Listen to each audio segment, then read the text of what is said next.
and welcome everyone.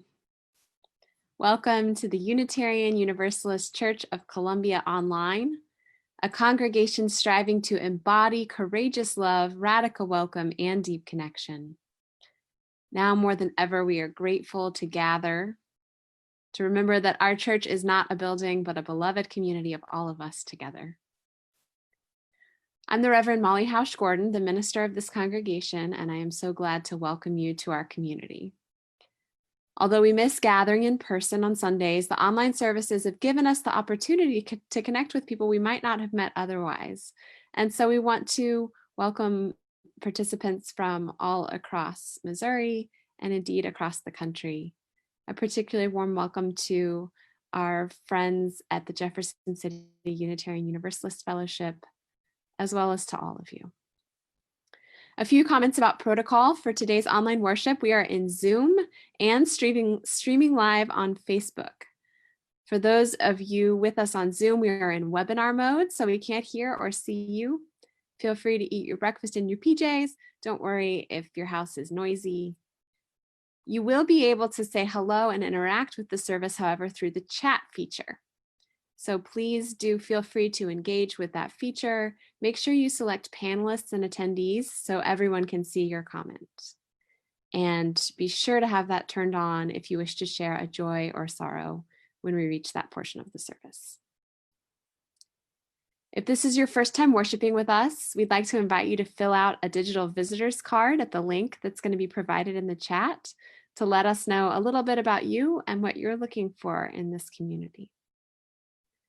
I'd like to thank the folks that made our online worship possible today.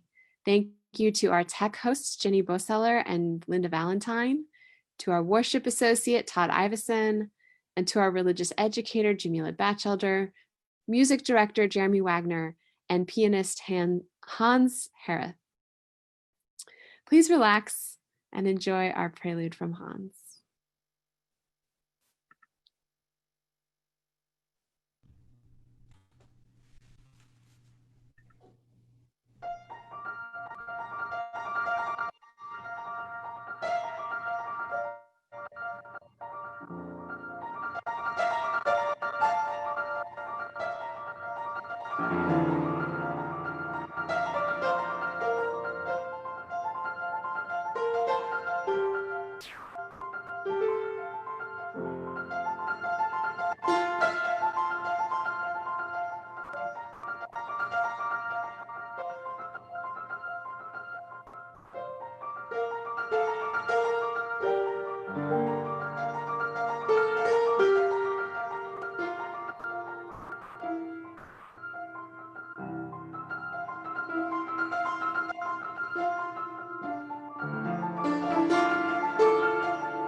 There are a lot of monstrous things happening in our world right now.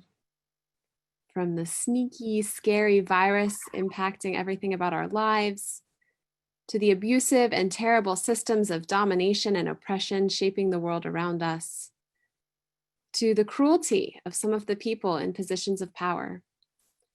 There is no shortage of monstrosity to anyone paying attention. Perhaps it feels like there are monsters lurking in every corner. Yet we know that monsters are not real, that it's actually only us creatures here, animals and plants and organisms of the earth, and we humans. Our love and fear, our greed and rage and yearning and selfishness and generosity and cruelty. Can we hold all those things at once? That there is monstrosity around and within us, and that monsters aren't real. To begin our reflections this morning, I turned to some folks of our church who are in the age group to be our monster experts, and we'll hear from them.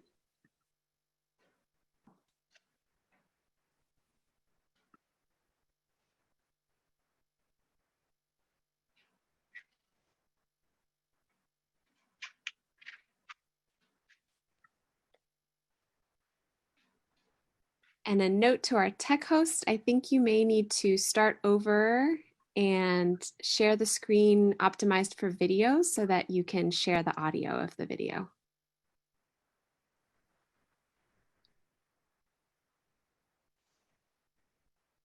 So you may need to stop share screen and then start again.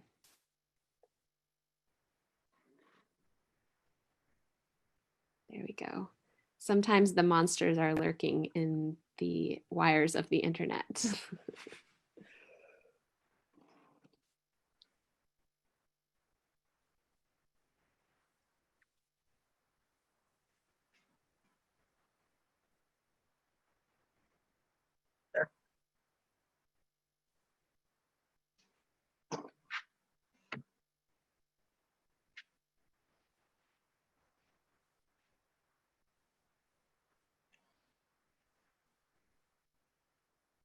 And one more time for our tech host.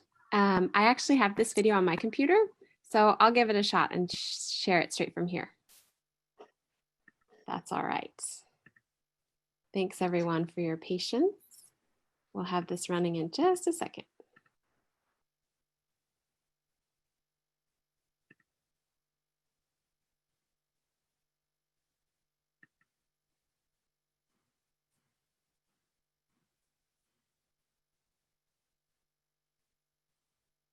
Hans, would you like to play music for a second to help us relax while we get our tech figured out?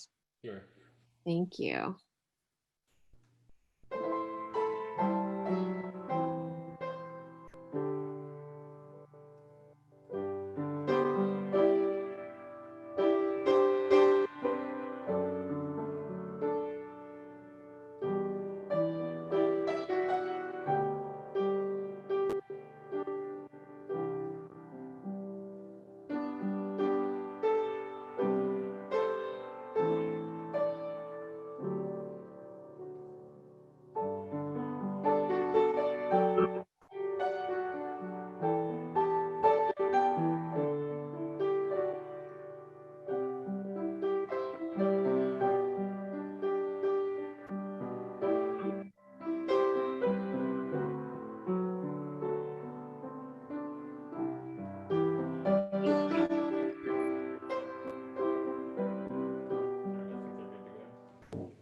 Thank you. Here we go. Opening words from our children. Margot, are you scared of monsters? I do. You are? A monster is coming for her. Why are monsters scary, Margot? Are you guys scared of monsters? What do you do when you see a monster? We chase them and yell at them. You chase out. Get away from monsters! Oh. Marla, what do you do when you see a monster? What do you say? Mommy and Daddy. Hey, Ellery, are you scared of monsters? Yes. Do you believe in monsters? No. There's no such thing? No. Monsters are creepy. Are things that they can catch you. And they're creepy. Do you think they're real? No. No. How do monsters make you feel? Scared. What does a monster sound like? Roar!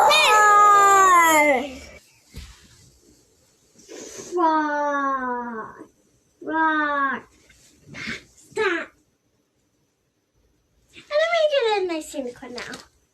I'm gonna put this on my pillow. And now it's a nice unicorn, not a monster anymore.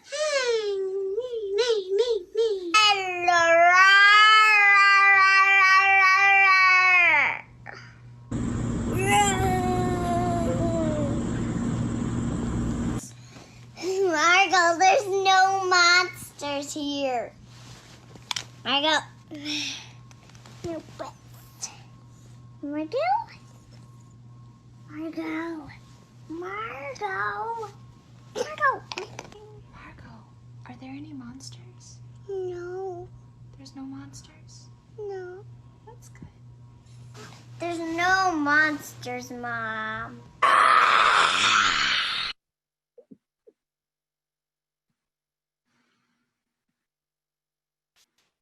Thanks to our kiddos. I'd like to begin with our gathering hymn number 1, May Nothing Evil Cross This Door. I invite you to join Hans and Jeremy by singing From Home.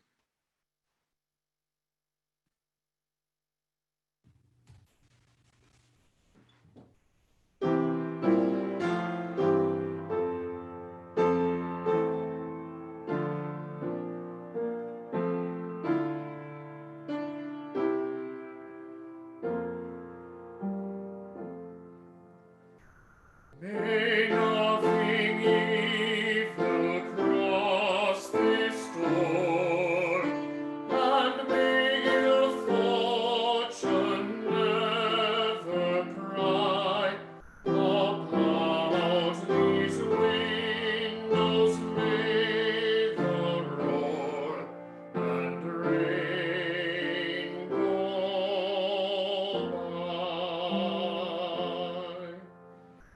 By faith made strong, the rafters will withstand the battering of the storm.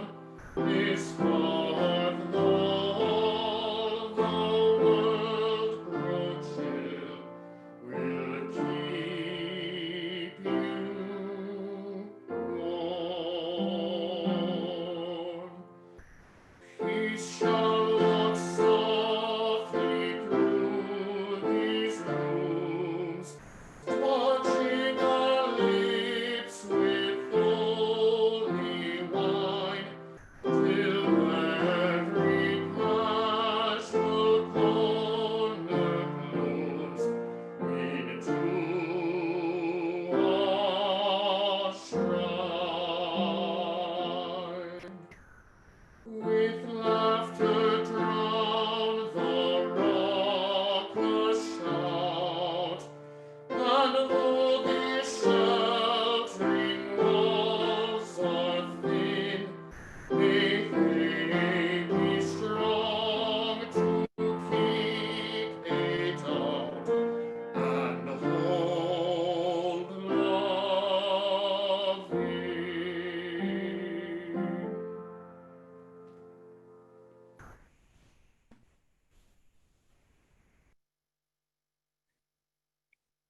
You may now wish to light a candle at home or look in the chat for the digital chalice. As we light our chalices, the symbol of our faith, at home or digitally, will you please join me in lifting your voices in homes across our city, country, and world to share our weekly words of affirmation. Love is the spirit of this church, and service is its law. This is our great covenant, to dwell together in peace, to seek the truth in love, and to help one another.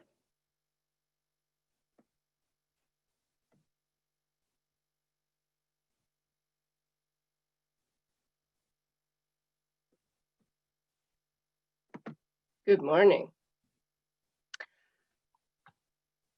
If you have been on the church grounds in the last week or two, you may have noticed that this is the time of year when the church garden has butterflies all over it, on our native plants that are so carefully tended by our grounds crew. And the return of the butterflies always coincides with a time of year when I'm very hectic and rushing around. And so they always remind me to slow down, to pay attention, and to recenter. And so for our centering today, I want to share a meditation that Jeff Ordway taught our RE community a few years back. So I would like you to begin by imagining your busy, busy mind as a butterfly. And maybe you want to act it out with your hands a little bit. And that butterfly has entered a garden that is filled with flowers. And imagine that butterfly fluttering and gliding and swooping over all the flowers. So much to see and so much to do. And then imagine one flower that calls to you more than all the rest, and that is worthy of all of your attention. So let your mind settle on this flower and bring your hands together in front of your chest and then open them and close them like butterfly wings, a butterfly that has lit on a flower. And try to give all your attention to this moment as the butterfly gives all its attention to this perfect flower, slowly opening and closing, letting the fluttering sensation fall away, moving slower and slower, opening and closing. And if the butterfly of your mind flutters off again, as butterflies do, let it return and settle once again, opening and closing, opening and closing. Until at last it comes fully to rest. You press your hands gently together and feel that peaceful, restful feeling, where what comes next falls away. And there's just this moment, this one perfect moment. Take a few deep breaths. And when you are ready, return your hands to your lap. And you'll end the center.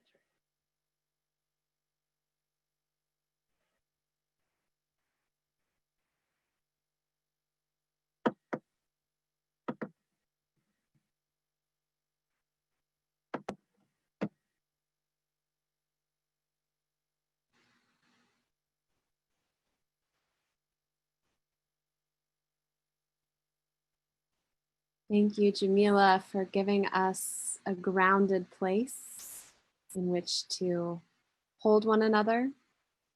As we now move into the part of our service where each week we share the joys and sorrows of our community, holding one another in heart across the distance. I will begin by sharing a few joys and sorrows shared ahead of time, and then invite those gathered to share your joys and sorrows in the chat.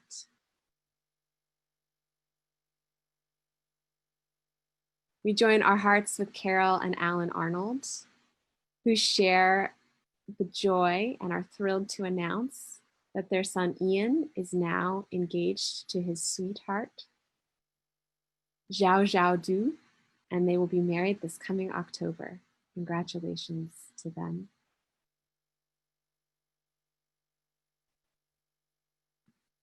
We join our hearts with our upper Midwestern kin who are recovering from destructive derecho storms with hurricane force winds last week.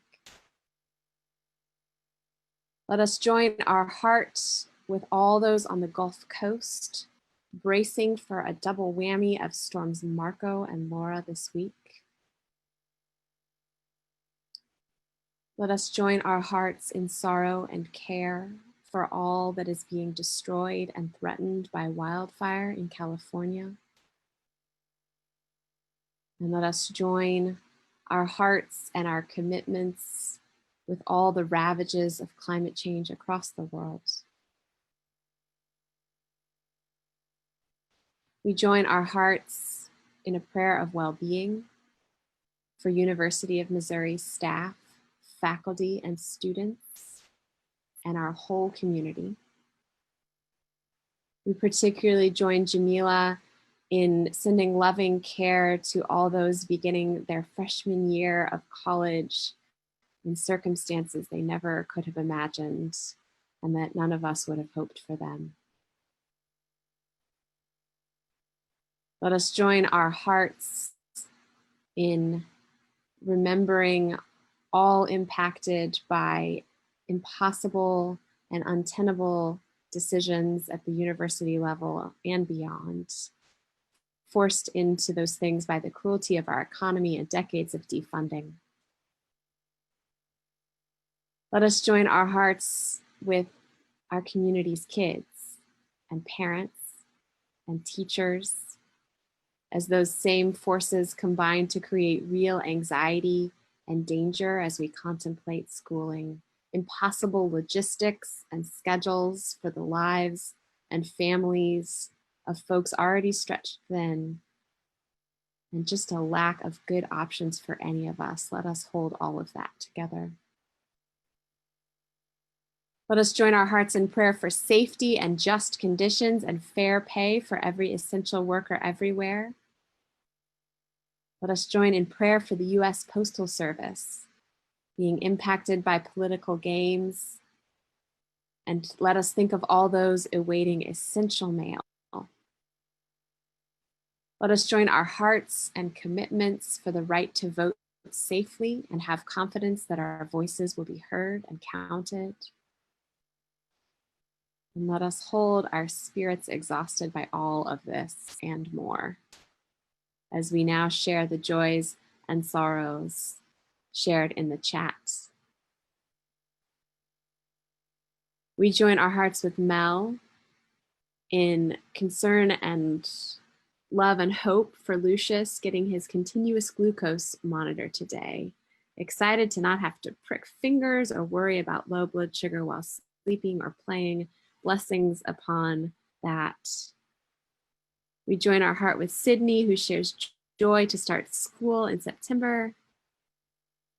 With Tonette, we hold in our heart adult children and grandson that their COVID tests come out negative after having been exposed and now being in quarantine.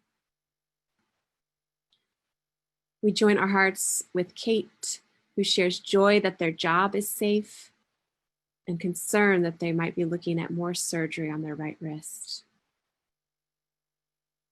We join our hearts in celebration with Laura, with a birthday coming up this Thursday, August 27th.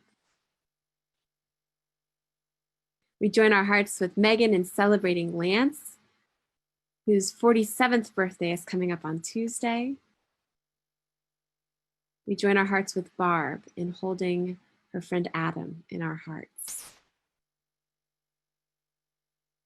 We join our hearts with Sam in sharing concern for students returning to the university, particularly for those 2 in the department who have had COVID.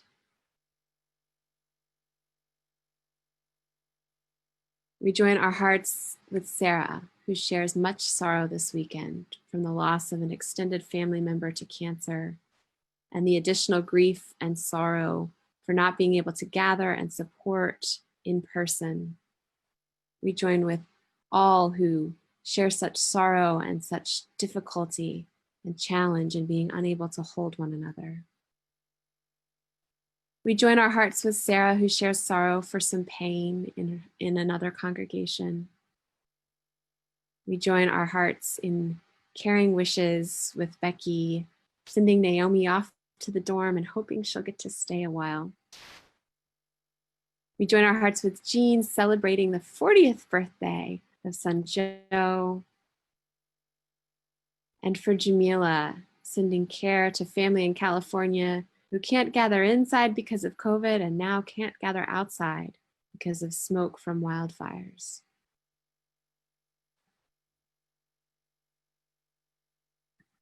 May these things and so many joys and sorrows, not spoken aloud, but held tenderly in our hearts,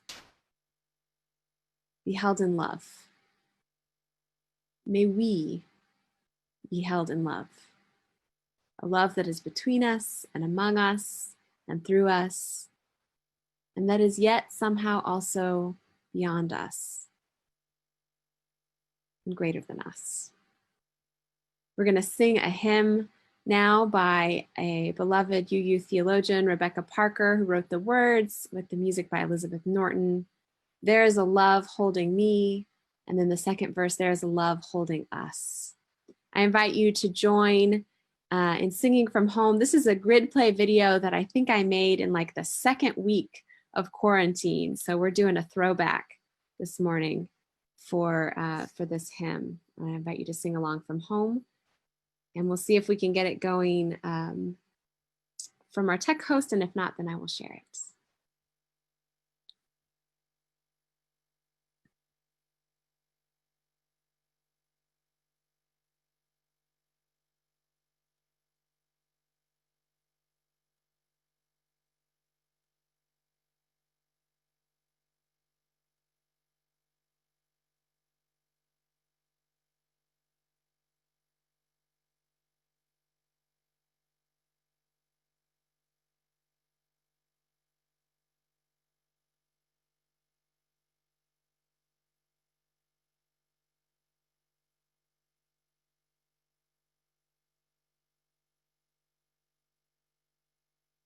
Thank you for trying, and thank you to everyone for your patience this morning with our computer friends. Let me make this big.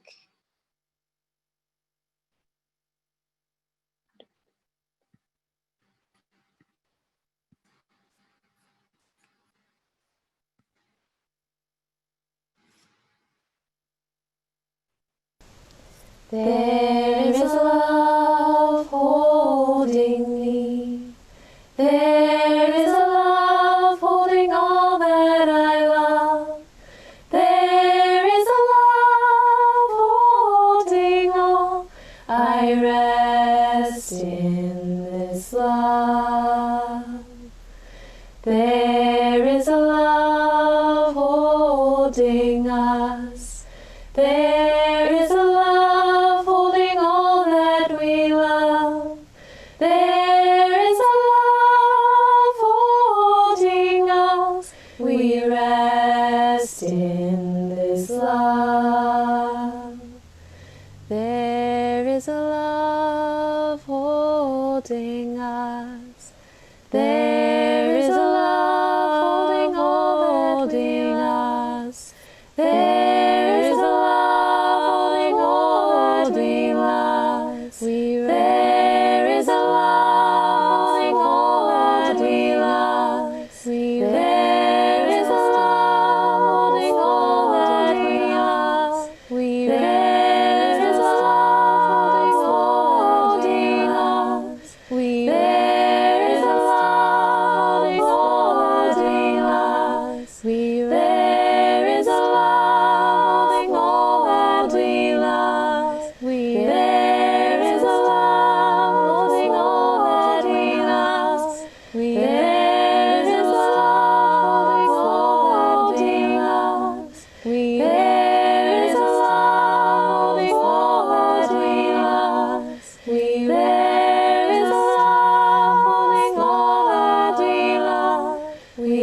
Our reading this morning is Please Call Me by My True Names by Thich Nhat Hanh.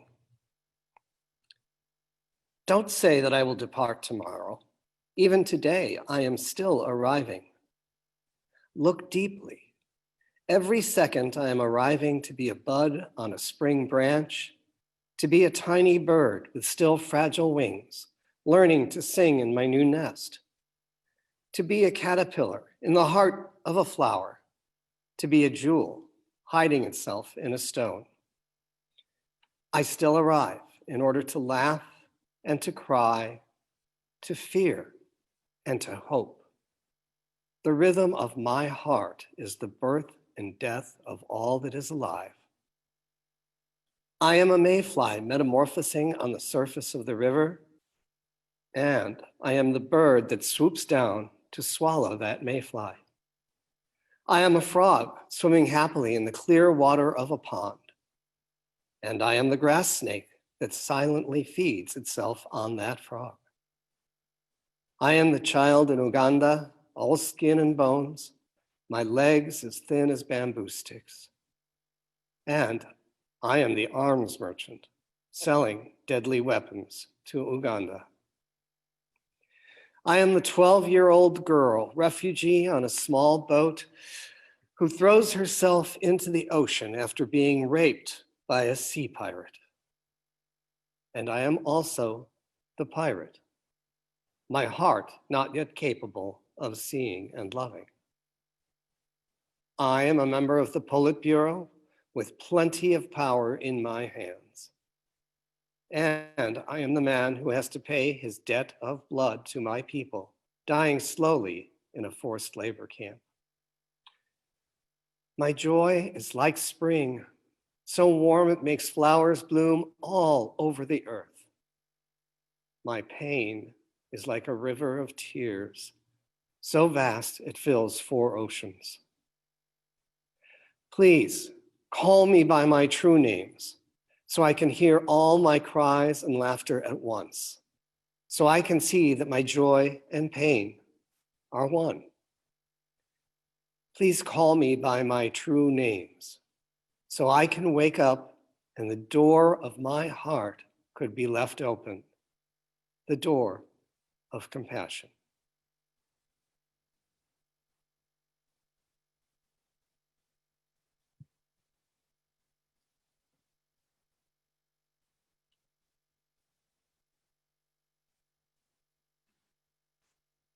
And we'll now have a piece as an interlude by Hans, or played by Hans.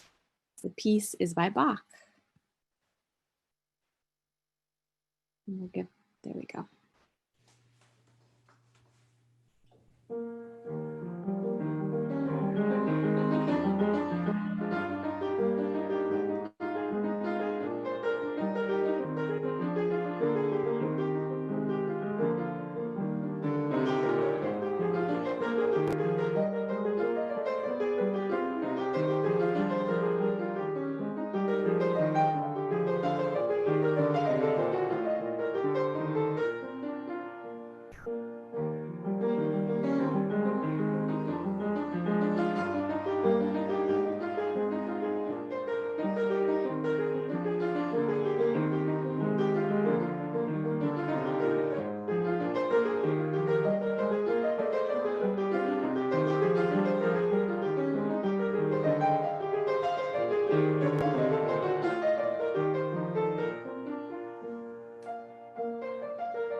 I often describe Unitarian Universalists as people of the gray. We share a theology that is rigorously devoted to questions and relentlessly suspicious of a single answer. We share a vision of an interconnected and interdependent universe in which we are all tangled up together, and this or that thinking just doesn't work. It's always both and more. We share a celebration of everything that exists in spectrum and rainbow and in between. Perhaps some of us have even left other religious communities exactly because their certainty didn't square with our soul's deepest experience of the world's infinite complexity. Here we try to grapple with that complexity and hold it together. I believe in our best moments that we are a people of the gray. But I also know that that's a hard thing to be.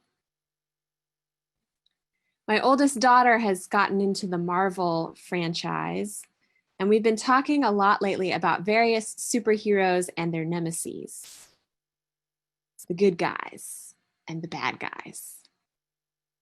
Most nights before bed, she requests a made-up story in which she and her sister join forces with the Paw Patrol, the Avengers, and Anna and Elsa to defeat Doc Ock, an evil scientist with mechanical tentacles bent on destruction in pursuit of unbridled power.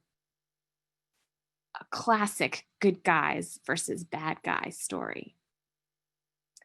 But when she uses that language, the good guys and the bad guys, my good you hackles go up every time. It's not guys, it's people. Come on.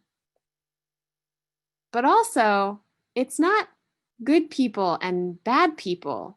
It's just people. Doing good and doing bad, sometimes doing both. No one is all good or all bad, I tell her. No one is good forever or bad forever, I tell her. Everyone can make different choices. Sometimes you will make bad choices, I tell her. And I will always love you no matter what. And I will always be rooting for you to make good choices that are compassionate to all beings, including yourself. What classic you parenting. I tell her all this. And then I watch the news. And I am tempted to walk back my proclamations of universalism. Really? We're all just people? I have to be just people with them? And sometimes this question is flippant because there are a lot of annoying people that I don't really want to be lumped in with. And sometimes this question is existentially challenging because the harm or cruelty or abuse coming at people I love or at me or at my neighbor knocks the breath out of me sometimes. And it is a heavy thing to be just people alongside someone who does terrible harm. Times like these, I think maybe some people are just all bad forever. I preach at my daughter the gospel of complexity, and then I struggle mightily to hold it up against all that is so clearly wrong in our world. It is hard to hold complexity and clarity in times that demand both. I do believe that we are a people of the gray, the both and, the in-between, but in high pressure times, the in-between is a hard place for humans to live. In a world that is so complex and also legitimately dangerous. Our miraculous brains are hardwired to simplify things for us so that we have even a hope of responding to threats. And the more amped up we are on danger, the simpler our cognitive processing gets. Threat, not threat. Good, bad. Human, monster. In our clearer moments, we know that nothing is as simple as all that. But in this moment, in our world, I think we are amped up on danger a lot of the time. We have national leadership that really likes to keep us amped up on danger. A media that too often profits by amping us up on danger. And intertwining existential threats of climate change and domination systems and global pandemic that are truly dangerous. It is really hard to be just people together right now. Perhaps like my younger daughter, and sometimes like me, you worry that the world is full of monsters. Those monsters refusing to wear masks and spewing virus all over the place. Those monsters partying in the bar downtown with total disregard for the rest of us. Those monsters in the State House endangering our loved ones with policy violence. The monsters in our family trees. The monsters sitting in prisons, and the monsters on the police force, and the monsters walking free. The monster in the White House with so much blood on his hands. The thing is, sometimes it feels good to believe in monsters. Sometimes believing in monsters makes us feel safer because it allows us to pin a diffuse and invisible threat onto a person or thing that we can seek to control or at least avoid. Sometimes believing in monsters helps us maintain a sense of individual efficacy in the face of truly monstrous systems that keep us tangled up in harm that can sometimes feel inescapable. Sometimes believing in monsters gives us a sense of belonging, a clarity about who is us and who is not. Sometimes believing in monsters is the only way we can be assured of our own worth and goodness, that at least we are not one of them.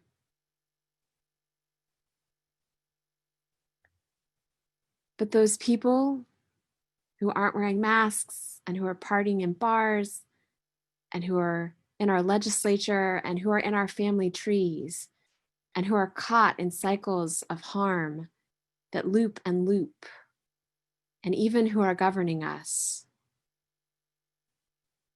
they're not really monsters. And all of those comforts that we might take in believing in monsters will always eventually slide into discomfort. We cannot actually control the world around us or be entirely safe from harm. We cannot disentangle ourselves entirely from the systems that perpetuate harm in the world. We cannot escape our connection to all those whom we would classify as other to make ourselves more comfortable, and we cannot let our own worth rest tenuously upon the worthlessness of another.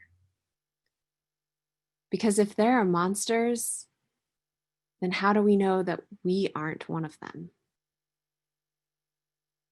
When we can say that there are no monsters, just people, then we can get to the true spiritual work that is before us. Claiming our full humanity, including its ego and power hunger, and sometimes cruelty, is more true, and I think it's more hopeful in the end. Because if we cannot control the world or be entirely safe, we can at least be more clear about who we are holding amid the swirl of uncertainty. And if we cannot disentangle ourselves from monstrous systems, we can at least see clearly where they cross into our lives so that we can resist them and organize power to counter them. If there is no us and them, if there was only ever us, then we have a clear responsibility to hold all of us to the standards of dignity and love that connect us, to refuse to accept anything less than compassion from those that would other us. And when our worth doesn't rest on someone else's worthlessness, then we can exit the zero-sum game that itself causes such harm. And perhaps we have a ghost of a chance of transformation, of all of us being called to the highest parts of our humanness. Earlier in the summer, I preached about police and prison abolition as a vision of creating thriving and well-supported communities that interrupt cycles of harm by abolishing state violence and addressing the root causes of harm before it happens. But in that sermon, I did not get into the intertwined world of transformative justice, a practice and theory that recognizes that humans will always harm each other, and that our work is to endeavor very, very intensively to set up systems that center the needs of survivors of harm, that call for accountability and repair, and that provide clear processes to reach that accountability and to make that repair, and that do not discard or give up on the humanity of anyone. In the end, perhaps this work would be a lot harder than policing and imprisoning. But the only thing that truly maintains our humanity. Restorative justice asks us an essential question. How do we live in this world where there are no monsters? Just lots of humans driven by love and fear and greed and ego and power hunger and hurt. Just lots of people who, whether with intention or by accident, sometimes hurt each other. Writing in this realm, liberation movement facilitator Adrienne Maree Brown writes, "Anytime I have to remember that there are no monsters and were none in history, just flawed, selfish human beings, it messes me up. It's easier in binary. If I can erect an impenetrable boundary between my experience and that of those who would own, kill, and dehumanize me. But that isn't the world we live in. Heartache and grief are nearly universal. Ego and foolishness too. And love. These questions about our humanity are particularly challenging now, as we struggle to nurture it in totalitarian times. When the fascists call us animals, and so we call them monsters, and the whole thing is done for our humanity. It is not entirely satisfying for me to say this, and yet I believe that we cannot join those who dehumanize others in their support of unjust systems and abuse or cruelty by dehumanizing them right back. There are no monsters, even now.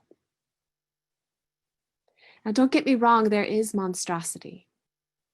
There is monstrosity in every system of domination and oppression that are perpetuated by the intention of those who would uphold them and the entanglement of those who would not. But I think we can organize better against monstrosity when we are clear that it is never limited to the person of a single monster. We must at once hold the moral clarity to stringently resist or halt harm and hold its perpetrators accountable, and the spiritual complexity to recognize that even cruelty and abuse are inside the bounds of what it means to be human. In the end, holding monstrosity in tension as a part of our humanness is the place where transformation happens. This is where we can acknowledge that our favorite monsters to despise, whether they live in a white house or a brick house or no house at all, are not themselves the sole site of all that is monstrous, but are rather avatars through which we see all that is monstrous in our systems, in our nation, and in our own humanity. When we pretend that we can simply banish certain people and then be restored to some vision of innocence and thriving that never was, then we lose the most powerful gift a monstrous person can give us: a mirror and a warning. That there but for the constant, conscious, and taxing choice to choose and develop the best of our humanity, there go we all. That our work is cut out for us, resisting the monstrous in ourselves and in the systems that entangle us, and that we can deprive the monstrous of its power when we focus our energy where love most easily flows. In the end, I told my daughter, we are Unitarian Universalists, and we don't believe in good guys and bad guys. We believe in nuance and subtleties and rainbows of interconnection. And more than that, and perhaps most difficult, we believe in love. We believe that the power of love is greater than we can imagine, and that it is moving in the world to heal what has turned rotten and sour and monstrous. We believe this because we must. We believe this because our complex humanity rests upon it. We know that we cannot single-handedly love someone back to their best, most tender, healed, or healing selves. And when someone hurts us or those we love, we leave the job of transforming love for them up to someone else, and sometimes to the universe itself. But we believe that together, when we turn our energy from loathing the monsters to nurturing the best of each other's humanness, when we join in the movement of the love that frees, then the whole world can tilt toward good, and we will feel more whole. And wholeness will be more possible. And our humanness will be a place our hope can rest.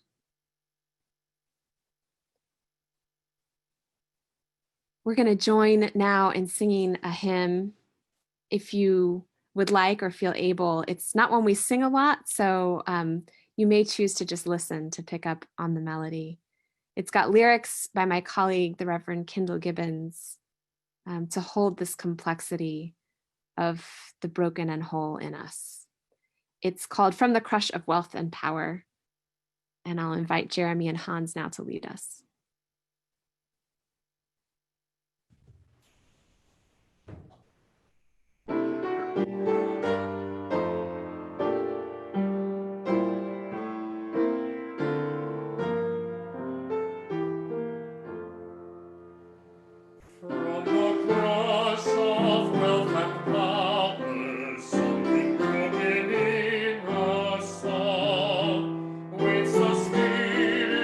Silent tower, leading with a poignant call.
Now is the time in our service when we join in the spiritual practice of generosity, guiding our hearts away from the fear and scarcity all around us, and remembering that it is by sharing and supporting one another that we feel most human. Please enjoy a Beethoven piece by Hans as we take a moment to support our beloved community. The link for giving is in the chat.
Bravo. Thank you, Hans. Our closing words are from the Reverend Wayne Arneson.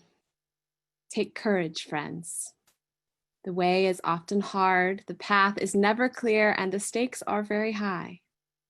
But take courage, for deep down there is another truth. You are not alone. Even now, especially now, you are not alone. We are with you across the distance. Go in blessing, dear ones, and be a blessing to a world that needs our care. I invite you to join Hans and Jeremy in singing from home our benediction.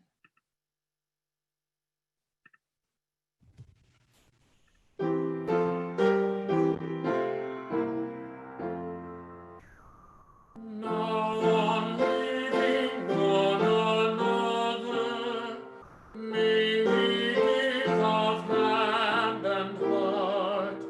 Let us share our benediction, lovingly before we part.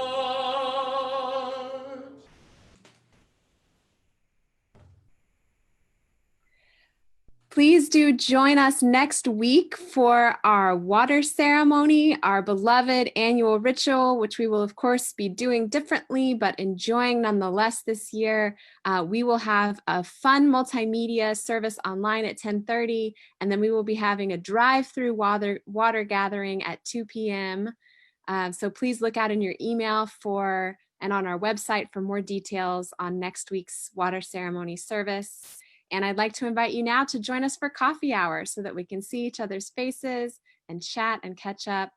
It's so good to be together this morning, and we will see you next week.